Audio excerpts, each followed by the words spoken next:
Les voyageurs français du XIXe siècle considéraient la Russie comme un empire despotique de type asiatique.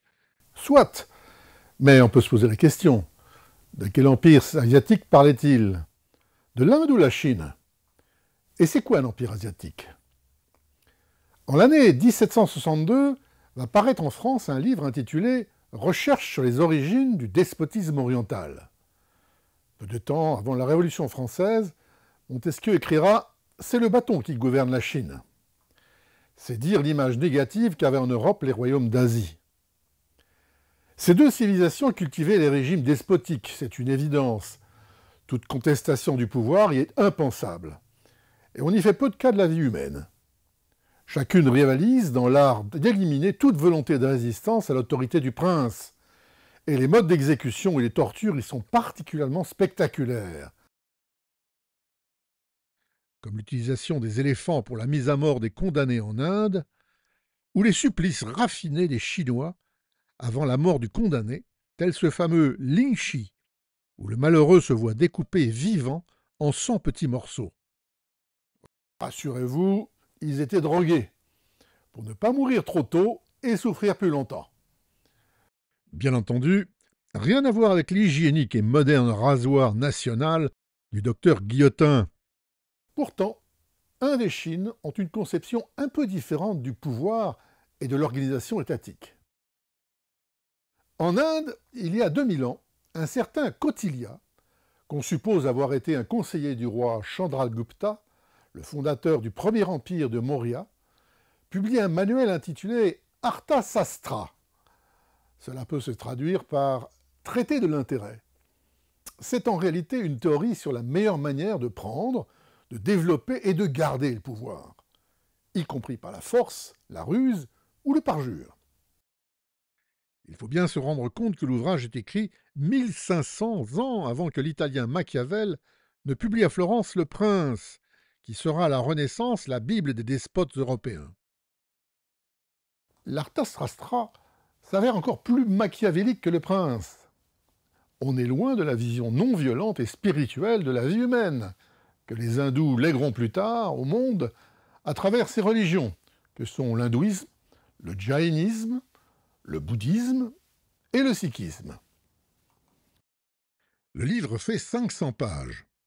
Il aborde des sujets tels que la nature des alliances, le choix d'une politique selon les rapports de force, traité de paix conclu par un roi faible, le double jeu dans la paix et la guerre, et comment faire un traité de paix et le violer.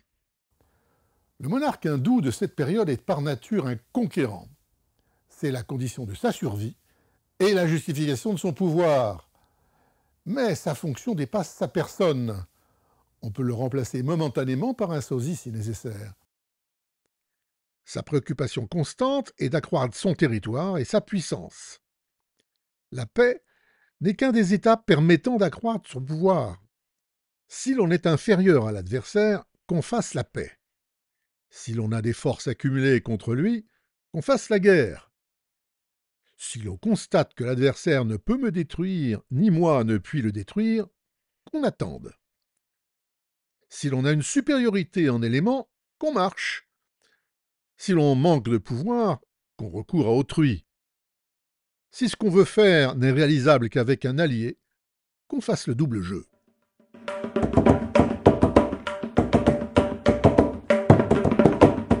Grâce à la confiance qu'inspire la paix, je ruinerai les entreprises de l'adversaire par des méthodes régulières, des méthodes secrètes et des espions, écrit-il. En faisant la paix avec mon ennemi, je désunirai le cercle des princes alliés à cet ennemi. Une fois désuni, je le tiendrai à ma disposition. L'état décrit par Kautilya est un état quasi policier. Une véritable seconde armée est constituée par ces agents secrets. Ils agissent chez l'ennemi réel ou potentiel, et auprès des représentants dans le pays, comme agents provocateurs pour tester la solidité des loyalismes, comme surveillants du peuple, déguisés en mendiants ou en ascètes, et notamment auprès de tous les fonctionnaires. Tout prince voisin, s'il développe et accroît sa puissance, doit être automatiquement considéré comme un rival. Même s'il s'en défend, et il doit donc être éliminé. Il y a chez Kautilya une obsession de la puissance menée jusqu'au plus haut niveau du pragmatisme. Ainsi, on ne fait pas la guerre pour vexer, éduquer ou anéantir les peuples, mais pour les soumettre à son autorité, et surtout en tirer le plus de profit possible.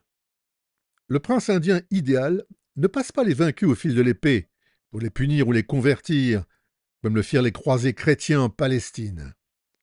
Non, il les déporte sur son territoire. Car, dit Kautilya, la force d'un royaume, c'est sa population. Les peuples sont source de production et donc de richesse. Cette idée, on va la retrouver dans les deux monarchies asiatiques les plus influencées par l'Inde, que sont la Birmanie et le royaume de Siam, la future Thaïlande. Les Siamois détruisent ainsi Vientiane, la capitale du Laos, en 1827, Et il déporte tous ses habitants de l'autre côté du Mékong, dans le pays d'Isan, pour pouvoir repeupler la région, contrôler cette population, la faire travailler et lui faire payer des impôts, pour le plus grand profit du roi Rama III. Le réalisme froid de la diplomatie siamoise est d'ailleurs légendaire. La cour de Bangkok passe d'une alliance à son opposé en fonction de la puissance du moment. C'est ainsi que le royaume de Siam déclare la guerre à l'Allemagne en 1917, ce qui va lui permettre de confisquer 11 navires allemands comme dommages de guerre sans avoir tiré un coup de feu. Puis, il va se créer une armée de l'air formée par les Français, laquelle sera le fer de lance d'une guerre victorieuse contre la France en 1940. Ce qui ne l'empêchera pas de changer à nouveau de camp en 1944 en se rangeant du côté des alliés anti-japonais. C'est l'illustration parfaite du conseil de Kautilya, qui écrit « Entre le double jeu et le recours à une alliance, qu'on choisisse le double jeu, car ainsi on donnera toujours la prééminence à ses propres entreprises et intérêts, tandis que celui qui a recours à autrui sert les intérêts d'autrui. » Autre conseil de l'Indien Kautilya. Pour se garantir la soumission des puissants, il faut prendre des otages. Et c'est ainsi qu'on retrouve les enfants des rois et des généraux des royaumes soumis et tributaires, Laos et Cambodge, au sein de la cour de Bangkok. Otages de luxe, certes, mais otages quand même. Notons que les Romains de l'Antiquité en firent autant, en éduquant à Rome les fils des chefs barbares, germains, en espérant les rallier à l'Empire. On touche là au défaut de l'orgueil occidental, vouloir assujettir pour éduquer. Et la révolte du continent asiatique en est la conséquence.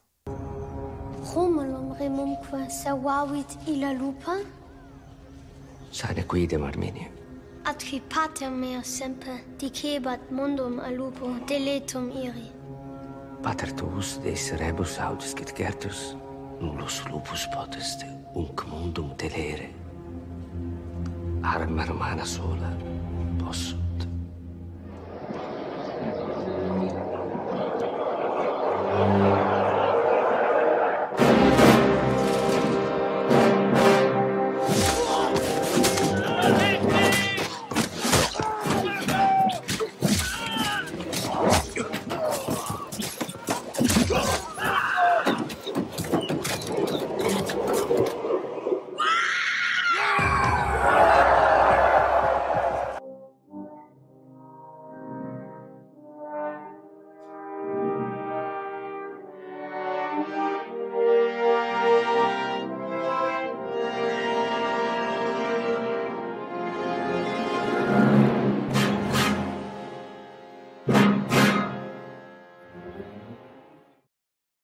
L'État à l'indienne est un État mandala, c'est-à-dire que le centre du pouvoir se réplique à l'extérieur par d'autres centres plus petits qui lui sont soumis et qui sont la représentation en miniature du centre principal situé dans la capitale.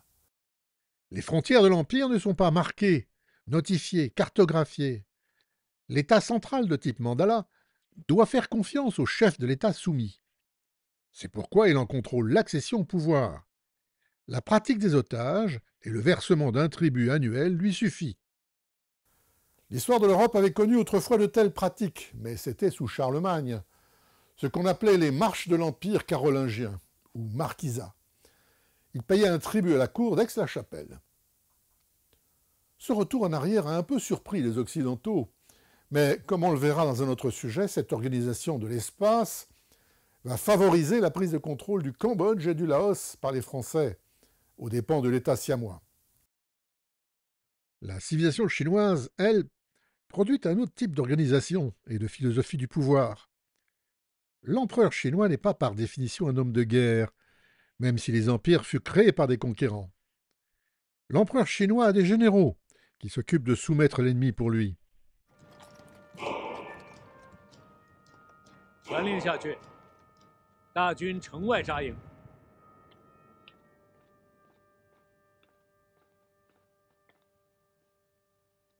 信陵君亲自率兵驰援，真是大义。赵王多礼了。 Comme au Japon, il est le symbole vivant et la continuité de la nation, son âme, sa raison d'être. Le seul texte ancien contemporain du quotidien qui a marqué l'État chinois est celui de Sun Tzu. C'est un traité intitulé L'art de la guerre. S'il donne des indications intéressantes sur la façon de prendre ou de garder militairement le pouvoir, il en dit peu sur les origines et l'organisation de ce pouvoir. L'empereur chinois se voit au centre du monde, au centre de l'empire du milieu, fait de culture et de civilisation.